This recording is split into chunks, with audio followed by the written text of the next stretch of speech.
हम सबको पता है। कई बार हम खुश रहने के लिए बड़ी-बड़ी चीजें ढूंढते हैं, लेकिन सुकून छोटी-छोटी बातों में छुपा होता है। कभी अपनों के साथ बैठना, कभी खुद के साथ कुछ पल बिताना। तो हेलो गाइस, आज के सेशन में जिस गेस्ट से हम मिलने वाले हैं, उनका नाम है मिशेल टर्नर जी, जो कि आज हमसे stop judging people bye there appearance इस टॉपिक पे बात करेंगी। इंस्टाग्राम की बात करें तो इनको स्लाई गर्ल के नाम से जाना जाता है। तो हेलो मिशेल जी, कैसे हो आप? हाँ जी, मैं ठीक हूँ, आप कैसे हैं? मैं बहुत अच्छा हूँ। तो मिशेल जी के बारे में एक और चीज़ मैं आपको बता दूँ, actually she is certified psychology counsellor. साथ ही ये एक बिज़नेस डेवलपमेंट एग्ज़ीक्यूटिव भी हैं, एक पोएट भी हैं। हिंदी में जिसे कवि कहा जाता है और कहा जाता है जहाँ न पहुँचे रवि वहाँ पहुँचे कवि। और साथ ही ये एक स्पीकर हैं who is passionate about mental health. और अभी तक मिशेल जी ने 500 से अधिक लोगों की काउंसलिंग किया है। तो आज के सेशन में हम जानेंगे बहुत ढेर सारी चीजें। मोस्टली जो टॉपिक हमारा रहेगा वो stop judging people bye there appearance पे ही बात करेंगे। तो मिशेल जी, पहले आप बताइए अपने बारे में, कुछ अगर छूट गया हो मेरे तरफ से तो आप अपने बारे में थोड़ा सा बता दीजिए पब्लिक को। नहीं, ऐसे तो आपने सब कंप्लीट कर ही दिया था, बट उसके अलावा मैं यही बताना चाहूँगी कि this is my very first podcast and मैंने कभी सोचा नहीं था कि मैं पॉडकास्ट पे बोल भी पाऊँगी। हम्म। तो आई रियली फील ब्लेस्ड कि मैं अपनी पूरी लाइफ सर्वाइव करके यहाँ तक पहुँची कि मैं किसी और को कुछ अच्छा मैसेज दे पाऊँ। अरे, आपने डिस्क्रिप्शन में पोएट लिखा था और पोएट का मतलब ही होता है कवि। जहाँ न पहुँचे रवि वहाँ पहुँचे कवि। मतलब सूरज के भी पार आप देख सकते हो। तो मतलब क्या कहता है, आप कहा जाता है ना, स्काई इज द लिमिट, अगर आपका चाह है तो। तो ये कहा जाता है ना कि कुछ लोग कहते हैं कि अब मैं वो नहीं हूँ। सच कहूँ तो वो खुशी कहीं खो गई है, जिसे कभी छोटी-छोटी बातों में ढूँढ लिया करता था। अब तो हर सुबह खुद को समेट कर बस एक और दिन जीने निकल पड़ता हूँ। कई बार मन करता है कि किसी अपने के सामने बैठकर दिल का सारा बोझ उतार दूं। ये बेचैनी, ये थकान, ये अंदर का सन्नाटा, सब कुछ कह दूं। लेकिन फिर याद आता है, लोग अक्सर शब्द सुनते हैं, एहसास नहीं समझते। तो आप एक साइकोलॉजी काउंसलर हैं, तो मैं आपसे ये कहूँगा कि आज के डेट में कहा जाता है कि लोग जज़्बात नहीं समझ पाते हैं, एहसास जो फीलिंग्स होते हैं, वो आपके वर्ड्स को देखते हैं। अगर वर्ड्स उनको भा गया तो वाह-वाह करते हैं, बाकी फीलिंग्स से ज़्यादा मतलब नहीं रखते हैं। तो इसका क्या कारण है? आपका क्या पॉइंट ऑफ व्यू है इस बारे में? मुझे जितना मैंने ऑब्जर्व किया है मेरे क्लाइंट्स को, मेरे पेशेंट्स को, मुझे सिर्फ यही लगता है कि पहले की जो जनरेशन थी, जो हमसे बहुत ज़्यादा बड़ी थी, you can say lost generation जो थी, उनमें सुनने की संयमता थी, वो सुन पाते थे लोगों को, और जब वो सुन पाते थे, तब उनके अंदर वो एहसास भी आ जाता था कि नहीं, ये क्या कहना चाहता। आज की जनरेशन इतनी फास्ट हो चुकी है कि उन्हें समझ ही नहीं आता कि सामने वाला क्या कहना चाहता है।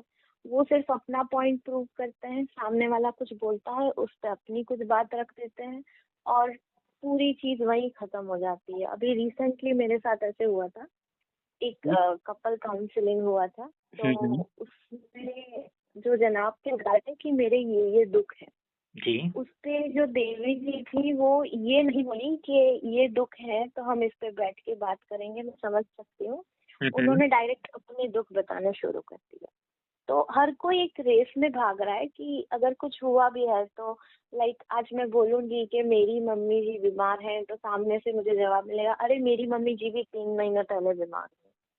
तो हुँ। ये जो रेस चलती रहती है ना चीजों में कि नहीं मेरे साथ तुमसे ज्यादा बुरा हुआ है, तुम्हारे साथ तो कुछ नहीं हुआ है, उसमें लोग एहसास को चुनना, एहसास को पसंद करना, पकड़ना भूल जाते हर कोई अपने आप को ही दिखाता है कि मेरे साथ तुमसे ज़्यादा बुरा हुआ है, जबकि सीन कुछ और रहता है, एग्ज़ैक्ट चीज़ें लोग जानने की कोशिश नहीं करते। ख़ैर, आप नहीं कह करते। रहे हो अभी का जो टाइम है वो बहुत स्पीडी पेस पे चल रहा है, तो आप गाने को देख लीजिए। अगर पिछले टाइम के अगर गानों की अगर बात करें, तो वो एक स्लो पेस में चलते थे और अभी के गाने देखिए फ़ास्ट ट्रैक पे रहते हैं, उसका सेंस कुछ नहीं निकलता है। तो एक मेरा इस पे आपसे सवाल रहेगा कि आपको कब पहली बार फ़ील हुआ कि लोग आपके पर्सनैलिटी, आपके व्यक्तित्व से ज़्यादा अपीयरेंस नोटिस करते हैं कि सामने वाला कैसा जेनज़ी ब्लॉ लगता है, कूल लगता है, डैशिंग लगता है। ये नहीं देखते हैं कि उसकी अंदर की फीलिंग्स क्या है, वो इमोशनल मैच्योर है या नहीं। उनको सिर्फ़ फिज़िक्स से दिखता है कि अगर सामने वाला देखने से डोले-शोले वाला है, अपीयरेंस लुक्स उसकी अच्छी है, तो उसको मैच्योर कहते हैं। ये वाली बात ना मुझे बड़ी छू गई थी। I was in my like college हुँ, और हमें सबको असाइनमेंट सबमिट करने थे। हुँ, तो हम सब वहीं पे पहुंचे असाइनमेंट सबमिट करने के लिए। हालांकि खैर उसमें कुछ ऐसे हुआ था कि पूरा असाइनमेंट, पूरी रिसर्च जो थी वो मेरी बनी हुई थी, हुँ, लेकिन जो मेरी महिला मित्र थी वो मुझसे बहुत ज्यादा खूबसूरत है। उसे होने में कोई दिक्कत नहीं है, जस्ट टेक्निक है कि लोग आपको ज्यादा अट्रैक्टिव समझते हैं।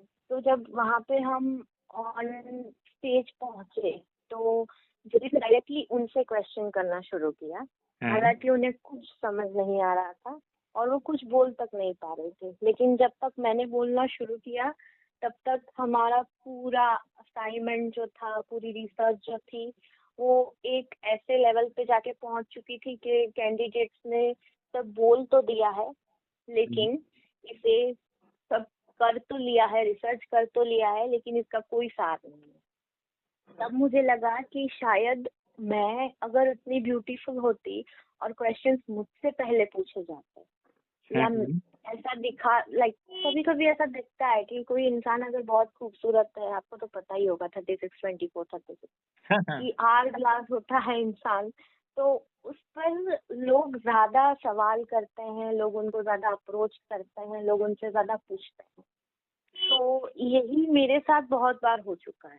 कभी कभी मुझे ऐसा लगता है कि मैं कहीं बोलने कुछ जा रही हूँ, मेरे साथ ओपन माइक्स में भी यही होता है। कभी कभी मुझे ऐसा लगता है कि मैं बोलने कुछ जा रही हूँ ओपन माइक पे, लोग मुझे देखने से पहले ही सोच लेते हैं भाई साहब इसका तो बेकार ही होगा, कुछ नहीं होगा, हम चलो अपना अपना काम निपटा लेते हैं। अभी देखिए 2 चीज़ें चलती हैं, एक रील लाइफ़ चलती है, एक रियल लाइफ़ चलती है। तो वो क्या कभी किसी ने आपसे ऐसा कहा है कि तुम वैसी नहीं हो जैसी सोशल मीडिया पे दिखती हो? और उस मोमेंट पे आपको क्या हँसी आई या फिर आपको गुस्सा आया कि ऐसा क्यों बोल रहा है? क्योंकि हाँ, अगर अगर ये हर किसी को अगर आप इंस्टाग्राम पे देखिए, तो कहा जाता है ना कि इंस्टाग्राम पे देखने के बाद मेरा पहला-पहला प्यार वो पूरा सीन आ जाता है और रियलिटी जो होती है वो टोटली डिफरेंट होती है। ये मैं सबके एंगल से बात कर रहा हूँ, ये लड़कों में भी है कि वो जैसे अपने प्रोफ़ाइल इंस्टाग्राम प्रोफ़ाइल पे दिखते हैं, एक्चुअल में वैसे नहीं होते हैं। तो एक 2 चीज़ें आ गई हैं, एक झूठा वाला जो जो झूठ की दुनिया में हर कोई जी रहा है, जिसको शो ऑफ कहते हैं और एक ये कि जो आप अंदर से हो रियलिटी में।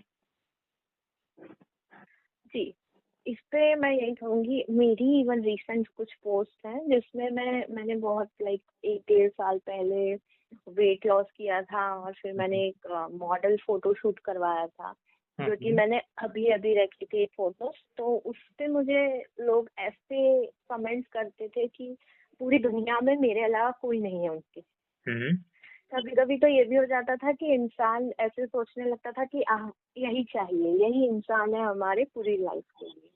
हुँ, देन हुँ। अगेन मेरा थोड़ा देन अगेन मेरा वेट गेन हो गया and I started doing open mics. तो तब जब लोगों ने वीडियो देखना शुरू किया तो उन्होंने अनफॉलो करना शुरू किया, और अनफॉलो ऐसे नहीं किया कि डायरेक्ट अनफॉलो किया, पहले मुझे 2 बातें सुनाई और फिर अनफॉलो किया। तो तब मैं कहूँगी कि तब गुस्सा नहीं आया था, हँसी ज़रूर आई थी कि इंसान सिर्फ यही देखना चाहता है कि आप दिख कैसे रहे हैं। आप बोलते क्या हैं कोई फ़र्क नहीं पड़ता, आप एग्ज़ैक्ट बात कैसे करते हैं कोई फ़र्क नहीं पड़ता, लेकिन अगर आप सुंदर हैं तो आप कहीं पे भी चल जाएँगे। फिर अगेन मेरे साथ यही हो रहा था कि लोग बोलते हैं कि फ़िल्टर्स यूज़ करते हैं, फ़िल्टर्स यूज़ करते हैं। लोग ये बोल देते हैं अक्सर आपको। हुँ, हुँ। मैं सिर्फ इतना ही सवाल करती हूँ और ये शायद लड़कियों के साथ ज्यादा होता है। एक्चुअली फिल्टर्स तो हर कोई यूज करता है, इवन सेलिब्स भी मेकअप हैवी यूज करते ही हैं, तभी वो सुंदर दिखते हैं। बिल्कुल। लेकिन लड़के ऐसा आके पूछते हैं मेकअप वाली फोटो है, फिल्टर वाली फोटो है, ऐसा कैसे?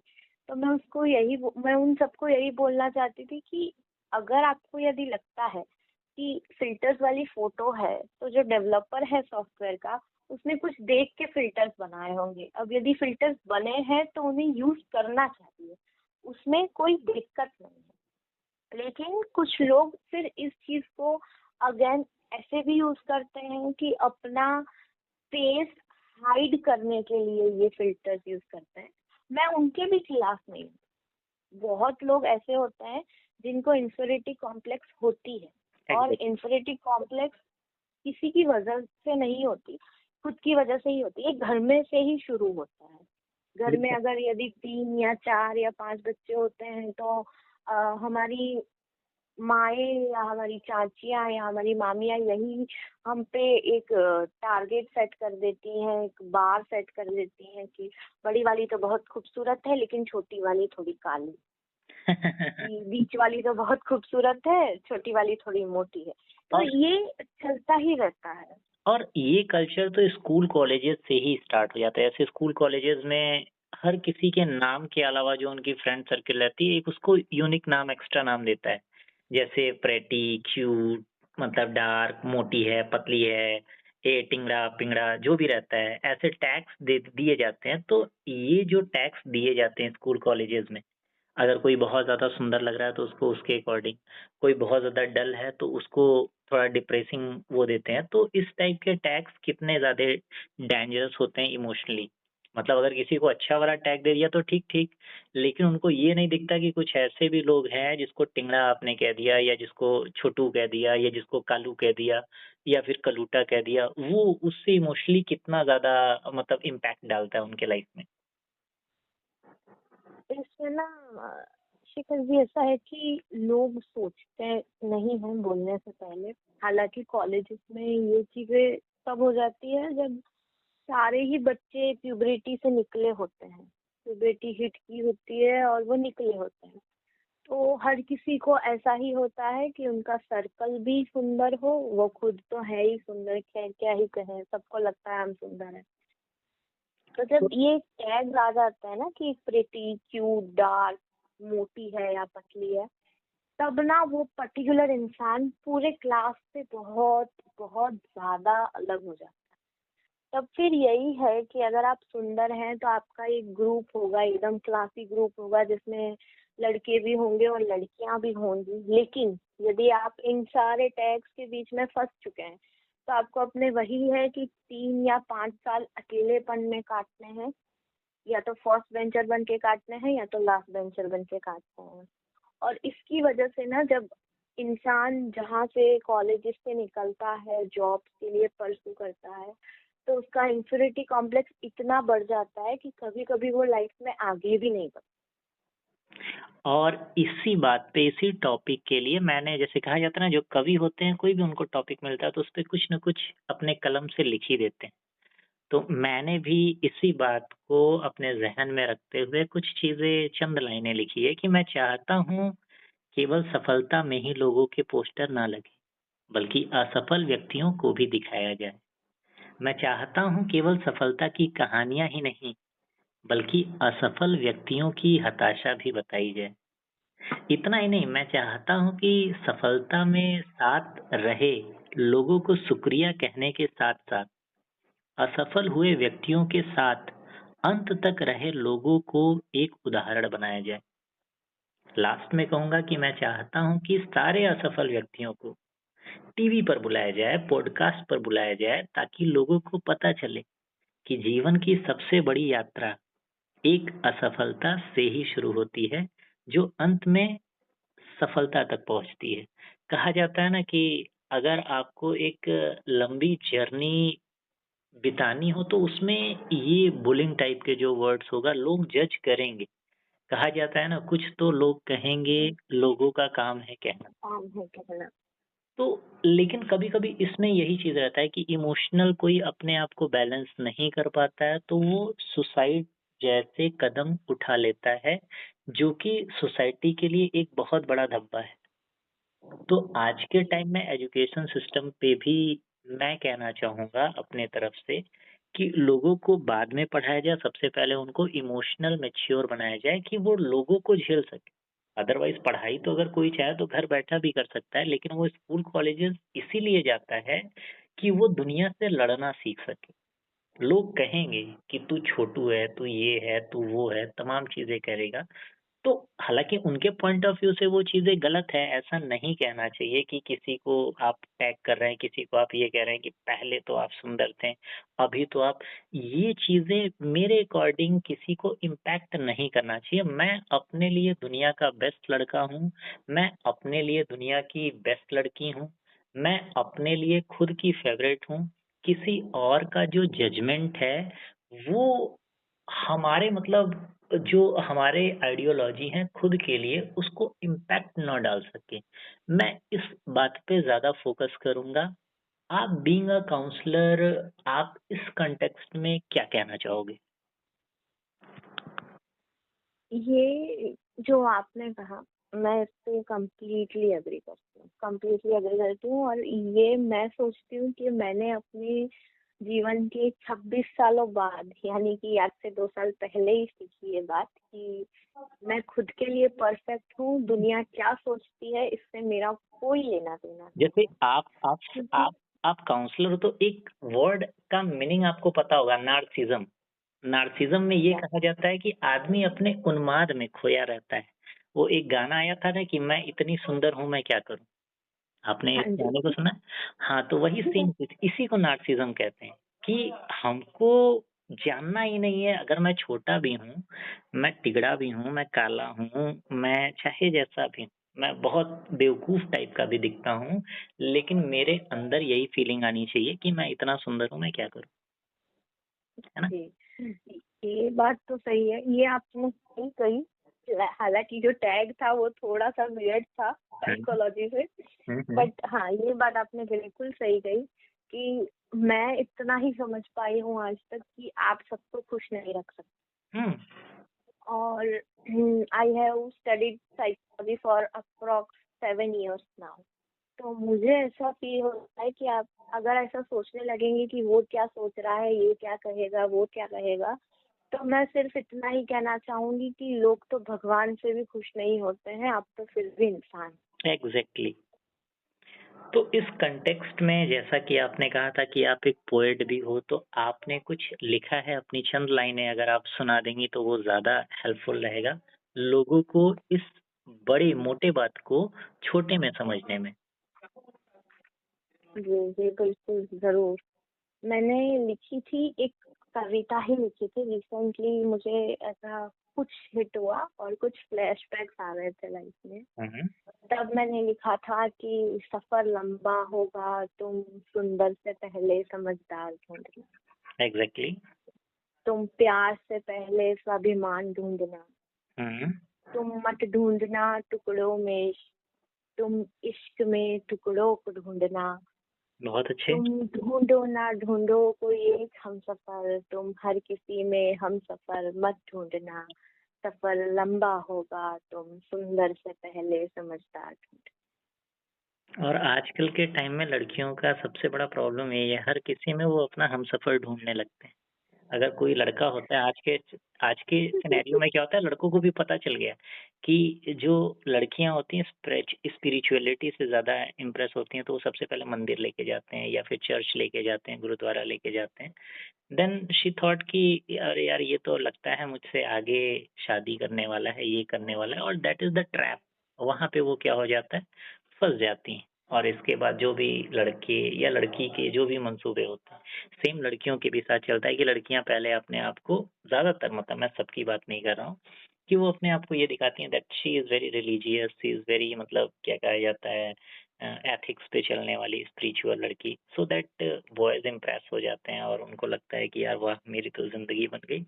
आफ्टर दैट दे थिंक कि यार तुम ही तो मेरे भगवान थे, तुम मिल गए हो, अब इसके बाद मुझे बहुत ज़्यादा पूजा-पाठ ये सारी चीज़ें नहीं करना एंड एग्ज़ैक्टली यही चीज़ें चलती हैं।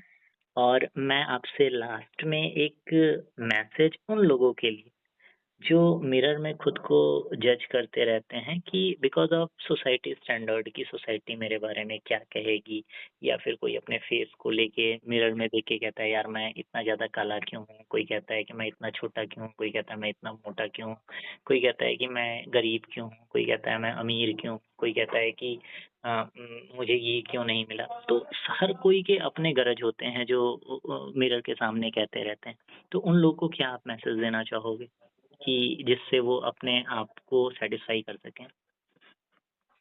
यही कहना चाहूंगी आखिर में कि मैंने अपने साथ बहुत कुछ होते हुए देख लिया है इतने सालों में। तो जी। यदि आपको लगता है कि आप कोई कॉस्मेटिक ट्राई करके गोरे हो जाएंगे, या कोई वेट लॉस के इंजेक्शंस लेके, या तो फिर वेट भैंसों लॉस को का ट्राई डाइट करें। चार्ट लेके, हाँ, हुँ, आप बैक टू एकदम पतले इंसान हो जाएंगे, या फिर आप कुछ अपने साथ सर्जरी करवा लेंगे तो आपकी हाइट बढ़ जाएगी, या फिर आप सुंदर दिखने लगेंगे, कुछ भी आप सोचते हैं, ऐसा ऐसा कुछ नहीं है। जो आप जैसे थे वैसे ही रहेंगे तो भी आप उतने ही सुंदर हैं जितने आप वो सब पैंतरे करने के बाद लगेंगे। और क्योंकि at the end of the day कि लोगों को यही लगता है कि इंसान शक्ल से सुंदर होना चाहिए, सीरत से नहीं। लेकिन जब आप किसी के साथ अच्छा लगता है, चेहरा बहुत अच्छा लगता है, शरीर बहुत अच्छा लगता है, लेकिन सिर्फ 2-5 मिनट के लिए। जब किसी के साथ पूरी जिंदगी बितानी हो, चाहे वो मित्र हो,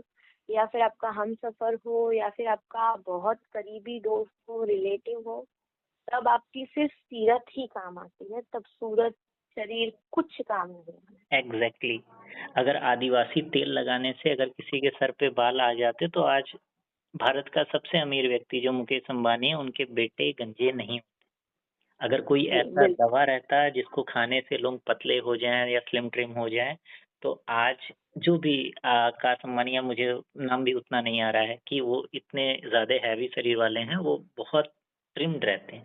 तो आप जो हो, जैसे हो, खुद को एक्सेप्ट करना सीखो। सबसे बड़ी चीज़ है एक्सेप्टेंस, कि मैं दुनिया का बेस्ट क्रिएचर हूँ, क्योंकि गॉड ने सबको कुछ ना कुछ यूनिक फीचर्स देके भेजा है। सिर्फ हमें क्या करना है, अपने व्हाई को क्लियर करना है कि आपको इस दुनिया में क्यों भेजा गया है। जिस दिन आप वो जान जाओगे, उस दिन आपका लाइफ वर्थ हो जाएगा। 99% लोग ऐसे होते हैं जिनको इस जीवन में आने का मकसद भी नहीं पता। ऊपर वाला इतना बेवकूफ नहीं है। कहा जाता है कि ये पूरा जो वर्ल्ड है ना, वो एक फ़िल्म है और सबको भगवान ने एक कैरेक्टर दे के भेजा है। किसी को कॉमेडियन का भेजा है, किसी को इमोशनल वाला भेजा है, किसी को पावर स्टार वाला भेजा है। बस आपको अपना कैरेक्टर ढूँढना है और अपने रोल के साथ, वो क्या कहा जाता जी है, जो कहा बिल्कुल। जाता है ना, कि उसके साथ जजमेंट करना है कि आप उस रोल को परफेक्टली प्ले करें। लेकिन सबको यहाँ तो हीरो ही एग्जैक्टली। बनना है। अगर किसी भी पिक्चर में हर कोई हीरो रहे, तो फिर वो पिक्चर चलेगी नहीं, क्योंकि पिक्चर के लिए हर कोई चाहिए, कॉमेडियन चाहिए, उसके लिए कोई विलेन चाहिए, उसका भी अपना रोल है। मतलब जो ऐसे लोग खड़ूस टाइप के लोग रहते हैं ना, उनका अपना इम्पैक्ट है। अगर वो नहीं रहेंगे तो पुलिस डिपार्टमेंट का जॉब खत्म हो जाएगा। भाई क्राइम है, उसी के चलते तो आपके जो सीआरपीएफ की पोस्ट, फौज है हमारी, आतंकवादी हैं, उसी के चलते फौज में इतने लोगों को भर्ती किया जाता है। तो सबका अपना बिल्कुल। इम्पोर्टेंस है। एक घर में जैसे कहा जाता है कि सांप का भी इम्पोर्टेंस उतना ही, क्योंकि we are living in a very living world where हर चीज का अपना एक इम्पोर्टेंस है। Every creature and character are very resourceful and meaningful to us. आपसे बात करके बहुत अच्छा लगा। आपके नाम की जो स्पेलिंग है MICHALE, पहले मुझे लगा कि ये माइकल है, फिर इसके बाद जब आपसे बात किया तो मुझे पता चला कि आपका नाम एक्चुअली मिशेल टर्नर है। तो जी, मिशेल टर्नर मैं जी का। एक और लास्ट लाइन कहना जी चाहूंगी जी। कि ये कोट मैंने खुद के लिए लिखा था, लेकिन ये उन सब लोगों के लिए है जो खुद को खुद में सक्षम नहीं समझते। That hmm. Even if I fail tomorrow, just remember I fought like a warrior, not like a survivor. English में ज़्यादा था, मुझे पूरा उसका मतलब नहीं समझ में आया। एक बार उसको शॉर्ट में थोड़ा समराइज़ करिए। उसका मतलब यही होता है कि अगर यदि कल मैं हार भी जाती हूँ तो बस यही याद रहेगा कि मैं लड़ रही थी एक वीर की तरह, एग्ज़ैक्टली। और मैं जिंदगी जी रही थी, और मैं उसको सिर्फ सरवाइव नहीं कर रही थी। कोशिश ज़्यादा इम्पोर्टेंट होता है। एज़ मैं एक लेक्चरर भी हूँ, तो मैं जब भी लेक्चर देता हूँ, तो मैं बच्चों से यही कहता हूँ कि आई नेवर एक्सपेक्ट कि आप इतना परसेंटेज लाओ। मुझे आपसे सिर्फ़ आपकी ईमानदार कोशिश चाहिए। ऑनेस्ट जो होता है ना कि आप ट्राई करते हुए दिखो, उसमें आप हार भी जाओगे, उसमें कुछ नहीं भी कर पाओगे, तो मुझे कभी शर्म नहीं आएगा, मुझे ये लगेगा कि चलो यार ट्राई कर रहा था। आप ट्राई नहीं कर रहे हो, दिस इज़ योर फेल्योर। तो आपसे या बात करके एग्जैक्टली। फिर से मैं कहूँगा बहुत ज़्यादा मुझे अच्छा लगा। जी चलिए, बिल्कुल। Have a nice day. आप बिल्कुल यू खुश टू। रहिए, स्वस्थ रहिए, सुंदर रहिए। आपके लाइफ से जितने सारे कंप्लेंट्स हैं, वो सारे कंप्लेंट्स दूर हो जाएँ। Good night.